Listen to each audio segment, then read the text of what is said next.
Good morning student. आज का हमारा टॉपिक है शब्द विचार, जिसमें हम पढ़ेंगे शब्द और पद किसे कहते हैं।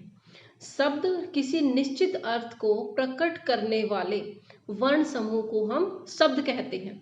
वर्णों के मेल से शब्दों की रचना होती है। देखिए, वर्णों के मेल से किसकी रचना होती है? शब्दों की रचना होती है। शब्द हमारे क्या होते हैं? वो स्वतंत्र इकाई होते हैं और उनका अपना एक अर्थ होता है। पद व्याकरण के नियमों में जब व्याकरण के नियमों में बंध जाते हैं तो वे पद कहलाते हैं। जैसे हम एग्जाम्पल के तौर पे यहाँ पे पढ़ेंगे स्वतंत्र वाक्य और व्याकरण के नियमों में बंधे हुए वाक्य, मतलब स्वतंत्र वाक्य से जो शब्द है वो और एक पद। ठीक है, तो हमारा है मैं पढ़ता हूँ, बाद में देखकर टीवी। आपने इनको शब्द तो बोला, लेकिन ये एक व्याकरण के नियमों में बंधकर इनका कोई अर्थ नहीं निकला। इनका एक सबका अलग अलग अर्थ है, लेकिन व्याकरण के नियमों में बंधकर इनका कोई भी एक भी अर्थ नहीं है। लेकिन जैसे ये व्याकरण के नियमों में बंध जाते हैं तो ये पद बन जाते हैं और पद से ही हमारे वाक्यों की रचना होती है। जैसे मैं टीवी देखकर बाद में पढ़ता हूँ। यहाँ करो तुम आराम बैठकर, ये हमारा सेकंड सेंटेंस है। यहाँ करो तुम आराम बैठकर। इसमें आपने शब्द तो बोले, लेकिन इनका कोई एक मीनिंग नहीं निकला। कोई भी व्याकरण के नियमों के अनुसार इनका कोई एक पर्टिकुलर एक वाक्य नहीं बना, सेंटेंस नहीं बना, तो इनको हम यहाँ पे पद नहीं कहेंगे। ये ओनली शब्द हैं।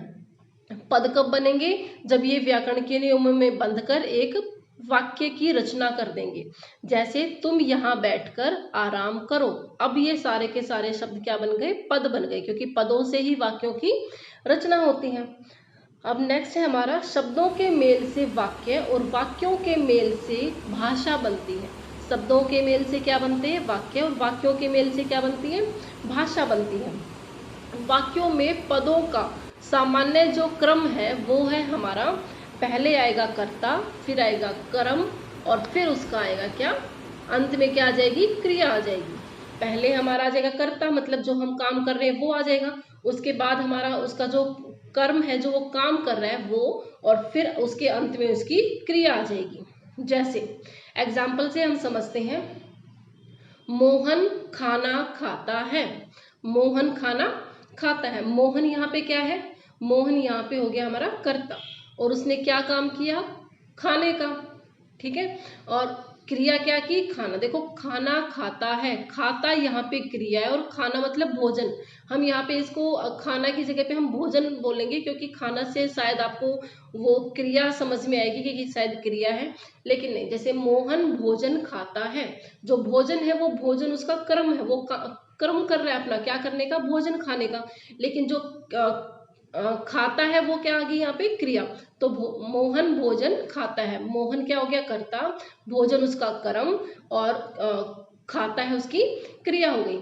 नेक्स्ट है हमारा, वाक्य शब्दों के मेल से नहीं बनते, पदों के मेल से बनते हैं। देखिए, मैंने आपको पहले ही बताया था कि वाक्यों की रचना किससे होती है? पदों के मेल से होती है, ना कि शब्दों के मेल से।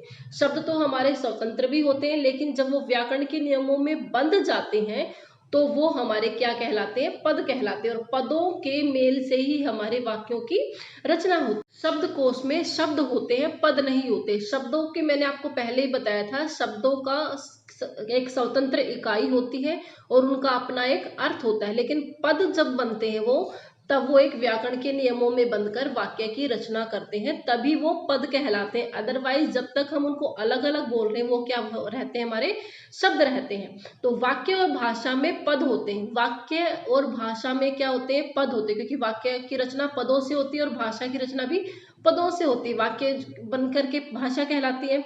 लेकिन जैसे आप डिक्शनरी में कोई भी वर्ड फाइंड करते हो तो वो आपका क्या बन जाता है? शब्द बन जाता है, पद नहीं। शब्दों का वर्गीकरण बच्चों मुख्यतः 5 आधारों पर किया जाता है। नंबर 1 व्युत्पत्ति या रचना के आधार पर, नंबर 2 स्रोत या उत्पत्ति के आधार पर, नंबर 3 अर्थ के आधार पर, नंबर 4 व्याकरणिक प्राकार्यों के आधार पर, नंबर 5 प्रयोग के आधार पर। तो आज का हमारा चैप्टर यहीं पे कंप्लीट होता है। इसके बारे में स्टेप बाय स्टेप हम इसका एक्सप्लेनेशन मैं इसका नेक्स्ट वीडियो में दूंगी। तब तक के लिए गुड बाय।